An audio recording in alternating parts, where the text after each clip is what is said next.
When you're dealing with a crisis that I truly believe is existential for this country and the province, just the lack of action, there's no excuse. If we're judging this based on outcomes, when you have the worst year on record for building the types of homes that Ford says he wants, if that's not a fail, that's pretty close to it. Hi, and welcome to The Missing Middle. I'm Sabrina Maddeaux.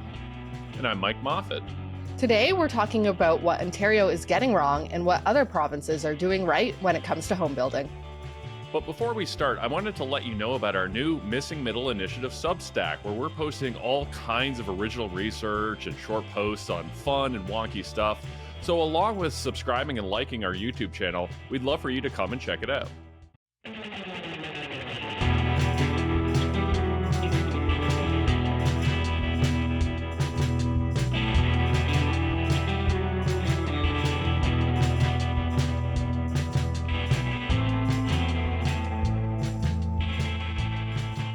So one thing I think those of us on the left and center left often get wrong, and I should say, when I say us, I'm not including you, Sabrina, in the left and center left. I mean, me and my fellow travelers. One of the things that I think we get wrong these days is that we don't really paint a compelling picture of what we want the future to look like. And that particularly goes for wonks like me. We talk in terms of policies and programs rather than outcomes. So nobody really knows what we're talking about, or at worst, we sound like we're talking down to people. And one politician who I have to admit often gets this right is, well, on the right. It's Ontario Premier Doug Ford. A couple of years ago at Ford Fest in Kitchener, he painted this vision of what housing affordability should look like. And I'm going to quote here: "We're going to offer a 1,600 square foot home with a basement that's finished that you can rent out or have a family there. You're going to have a backyard with a fence, and you're going to have a paved driveway for under $500,000. Now, I know that's not everyone's vision of success. Many urbanists and environmentalists would balk at the very idea of every middle-class family having a large suburban home like that. But the thing with the vision is it's something that you can picture. It's tangible. You can understand clearly what Ford is talking about. So before we get into whether it's even possible to make this vision a reality, I'd like to get your view. Is this the kind of home and the kind of lifestyle that would appeal to most millennials or Gen Z in the same way that it did to baby boomers, and I'd have to argue did to my generation, Gen X, as well? The short answer is yes, but I think it's a bit more complicated than that. Like you said, you hit it on the nail when you said this is a tangible vision. So for a long time, for the most part, the Canadian dream has been getting that suburban 1,600 square foot home with the backyard so that you can raise a family. So when young people picture their next life step or that stage where they are going to put down roots and have a child, that is what they picture. At the same time, I do think that continued desire for that lifestyle reflects a lack of imagination by both our urban planners, by developers, by politicians, because renting and condos or apartments don't have to be inherently bad lifestyles. If you look at other cities around the world, they've very much made this work. The problem is we've made renting and the condo apartment lifestyle in Canada pretty horrible, or at least it has very severe limitations. And as a renter who lives in a condo, I can list some of those out. I mean, the big one is the lack of stability. You simply can't guarantee where you're going to be living a year from now because it's not up to you. And especially when you're at the point in life where, example, you want to have a child or they're at the point where they're enrolling in schools, that really matters. The ability to make changes to your own home, size. We've talked a lot about how downtown Toronto and other urban centers especially are full of these dog crate condos, or even if you do snag a 2-bedroom these days, they're like 750 square foot, which is barely enough room for 2 people, especially if someone's working at home, let alone, again, having a child or raising a family. So the lifestyle just isn't great. And we also put these buildings often along the most noisy, most polluted corridors. So if we were willing to reimagine how we build these and what that lifestyle for renters and condo and apartment dwellers actually looks like, I do think they could be much more appealing and we could have families really aspire to live in them. But we've had a failure of imagination. So a lot of people just don't know what that looks like in Canada. And it's unfortunate. Yeah, well, I totally agree, and it's hard for people to vision something different when that thing doesn't exist, or at least around the corner. And as somebody who lives in a single detached home that we own, the reason why we do so is just what you said, right? That we don't want to be rent evicted from a place and have to find a new school for the kids. We like having some extra space. We like having green space where we can have the kids, play on the front lawn, that kind of thing. We don't want to be on a major arterial, right? When it comes to safety for the kids and noise and that kind of thing. So if we go back to that Ford vision, it really wasn't that long ago where a home like Ford describes at a price under $500,000 was possible in much of the province. Now, not all of Ontario, of course. Like even 20 years ago, you weren't getting that in downtown Toronto. But to bring it back to my own kind of Gen X experience, 20 years ago, we bought our first home in London, Ontario. It was brand new, single detached, 2-story, 3-bedroom home. We had the backyard and we had a driveway. Now, it wasn't exactly as Ford described. We only had 1,250 square feet, not 1,600, but that was fine for us. It didn't come with a finished basement or a fence. We had to do those ourselves. But even after we finish the basement, even after we built the fence, that cost was still under $200,000, nowhere near $500,000. And since I know, because they've reached out to me before, that folks from Reed Heritage are fans of the podcast and listen to the podcast, I'll add, it was one of their homes. So big shout out to the great folks at Reed Heritage. It was a perfect place for our growing family. He moved away about a decade ago, but we still have a lot of fond memories of the place. So, and I'm telling you all this, Sabrina, like not to rub it in and go like, haha, here's all the stuff we have that you can get. But I've got to ask, like, does it feel like it'll ever be possible to get the type of home that Ford describes in Southern Ontario at under $500,000?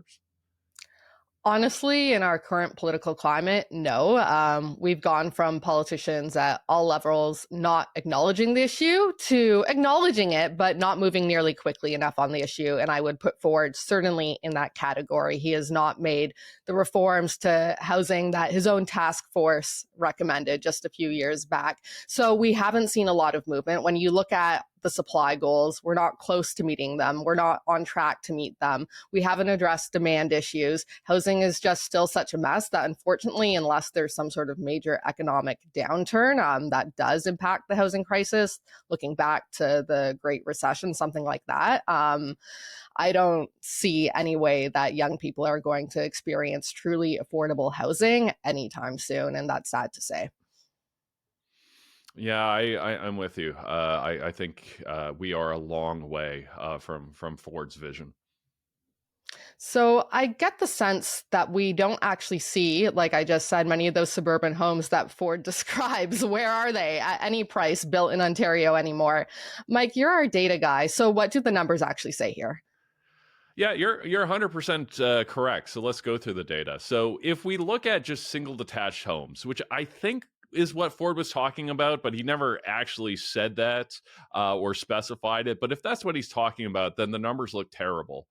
So last year, 2024, Ontario only had 15,000 single detached housing starts. So this is, builders starting to build a single detached home.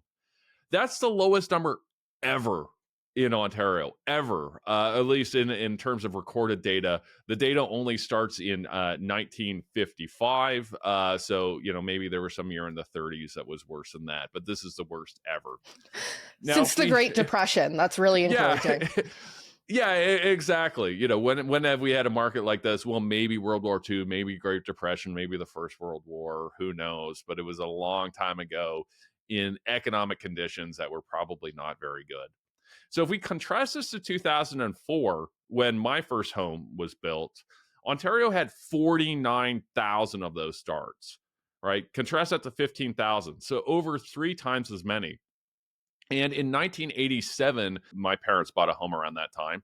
The province had 65,000. So we're literally building less than a quarter of these homes than we did a couple generations ago. in a province that has twice as many people as it did back in the 80s. And we're also seeing big drops in semi detached, with only about 1,500 of those units started. That's much lower than usual. In general, Ontario doesn't build a lot of semi detached. And townhomes we're kind of around where we usually are. It's about 10,000 units a year. So that's been relatively flat. But overall, single detached has basically just fallen off a cliff.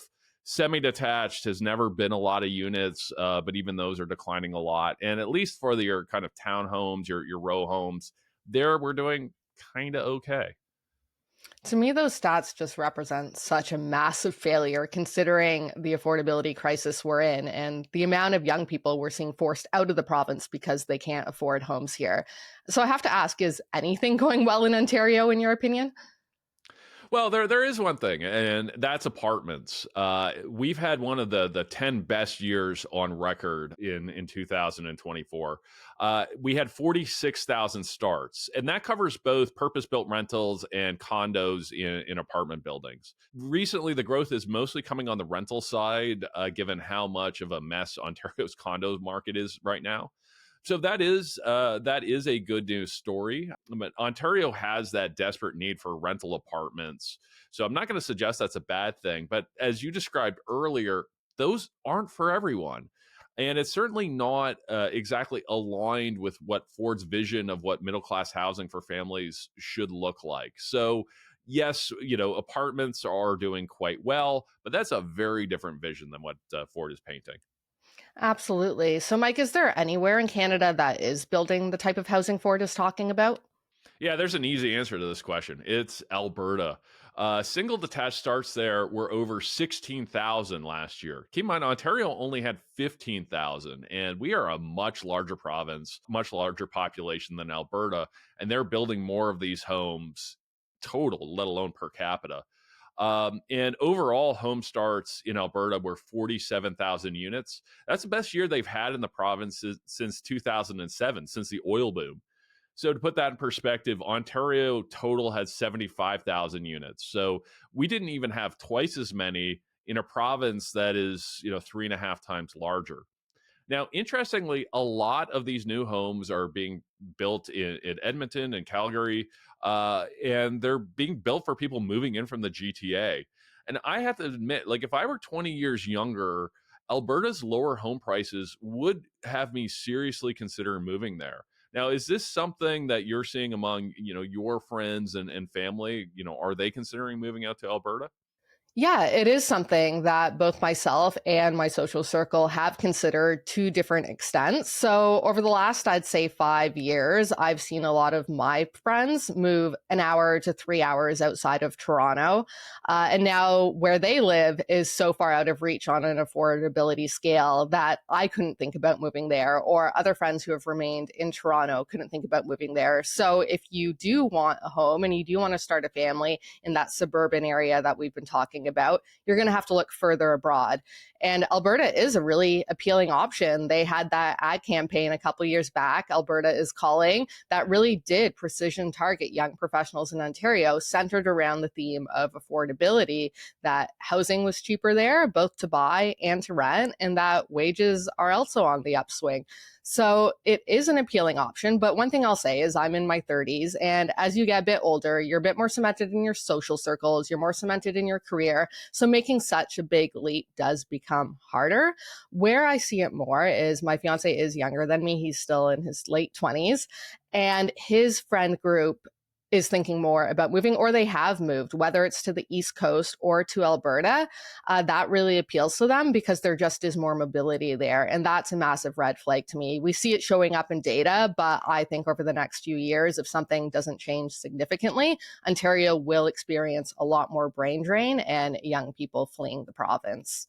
Yeah, no, you're absolutely right about the data, and we see that the folks moving from Ontario to Alberta, the biggest cohort tends to be people getting their first career job. That tends to be 25, 26, and not having kids. Whereas the people who stay and are moving out of the GTA that are maybe in their mid 30s and having kids, they're doing more of that 2 to 3 hour thing. Your anecdotes that you describe, we see that in the data, and I share your concern. I suspect that is only going to grow in the future. So then I have to ask you, what is Alberta doing right that Ontario isn't, and why have they been able to build so many homes? Yeah, so I think this in and of itself could be an entire episode, but there's three things that immediately come to mind. The first is development charges. I every episode I have to talk about these, but it's absolutely true that the development charges and just the municipal taxes on housing construction, depending on the city, are about 4 to 5 times larger in the GTA than they are in Edmonton or Calgary. So you're looking at $200,000 a home out here, and then out in Alberta, maybe depending on the city, more in the $30,000 to $50,000 range. So that's a big one. Another one is approvals times. Altus did a study on this, funded by the Canadian Home Builders Association, and it was showing that in these cities in Alberta, to go from start to finish, it might take anywhere from about 4 to 6 months to get everything approved. In the GTA, you're looking at 2 to 3 years, and time is money, and this adds to the expense. And then finally, land use policies. It's actually easier to build kind of gentle density in Alberta. There's a lot of great ability to build density around transit lines and things like that. And then there's also the ability to build out, which is controversial, obviously. Part of that is just geography, but a lot of that is just rules that in Ontario, our land use policies have become so politicized with the Greenbelt scandal and other scandals that it makes it difficult to have a fact-based policy discussion around like where should urban growth boundaries be and that kind of thing, just because it's become so political, and not just with the scandal but over the last 20 years, that it's been a real challenge in a way that Alberta has been able to overcome. And what I find particularly interesting about this Ontario to Alberta comparison is that in both provinces you have conservative governments in power. So Sabrina, like, do you have any thoughts or insights about why we're seeing two very different approaches to housing policies from two governments that are, at least on the surface, ideologically similar? I think you hit on part of it that in Ontario, housing has become much more politicized. And I would say one pattern we've seen throughout Doug Ford's time as premier is he doesn't necessarily like to take on those bold visions and hard arguments, especially if he feels that he's going to get a lot of complaints or be yelled at, right? That's where we've seen him change positions sometimes from day to day. And housing is an incredibly hard thing to tackle, especially when you're dealing with potentially angering a lot of existing homeowners who might not want something down the street from them or in their backyard. So he just hasn't had apparently the courage to take that on. I'd add, I see them as being, well, both under technically conservative banners, different ideologically. I think that Danielle is a bit more committed to that traditional, I would say, version of conservatism that is about freedom and allowing opportunity and really having that hands-off approach, which does translate into good things in the housing sector. Whereas Ford is comfortable being a bit more on, I would say, almost the centrist liberal side of things, where he wants to be more hands-on. He's not really committed to swift change. He's okay with the status quo. At the same time, I think the two provinces view growth differently. Again, that campaign Alberta is calling a few years back shows that Alberta still has an appetite for growth, for attracting people. They want to build. Whereas Ontario, that has been Canada's economic center for a long time and has been very comfortable and successful, I think the province kind of felt like they made it and didn't have to do much to attract people or keep people. And now, unfortunately, they might see the consequences of getting too comfortable and the status quo really leading to a state of decline. Now, it's been announced there's going to be an election in Ontario on February 27th. So, Mike, we're both going to give grades to the Ontario government on their last 6.5 years as it relates to the housing of file. We've both written these down on a piece of paper, and we'll do our big reveal and then I guess do a little bit of commentary as to why. So should I count to 3 and we'll show our papers? Okay, sounds good. Okay, 1, 2, 3. Ooh, I thought I was being harsh. Wow. I would say I'm we being gotta- realistic. Yes, for our listeners who aren't watching, I gave the Ford government a failing big fat F grade on the housing file. Yeah, so I gave a D. Sabrina gave an F, and I was not expecting that. If for those of you who heard one of our previous episodes, where I tend to be a little bit more forgiving of the federal liberal government than Sabrina, I thought I was going to be the harsh one. I'm not going to argue with you. I will say that there are some areas that I do have to give the Ford government credit. I think the Building Faster Fund is a good idea. I like some of the changes they've made to allow for larger mass timber buildings. But if you want to say it's an F, I'm not going to argue. If we're judging this based on outcomes, Ford set a vision. And when you have the worst year on record for building the types of homes that Ford says he wants, then yeah, if that's not a fail, that's pretty close to it. Like you said, for me, the outcomes have just been, I think, pretty objectively a complete failure. And when you're dealing with a crisis that I truly believe is existential for this country and the province, just the lack of action, there's no excuse. And this isn't a crisis where no one knows what to do. I mean, he's received recommendations, both from within his government and outside of it, and he's just failed to move on some pretty basic things. So hopefully we see, if he does get reelected, a change, although based on the last few years, I'm not incredibly optimistic. But we'll see. So thank you, everyone, for watching and listening, and to our wonderful producer, Meredith Martin. If you have any thoughts or questions about the difference between Ontario and Alberta, please send us an email to missingmiddlepodcast@gmail.com. And we'll see you next time.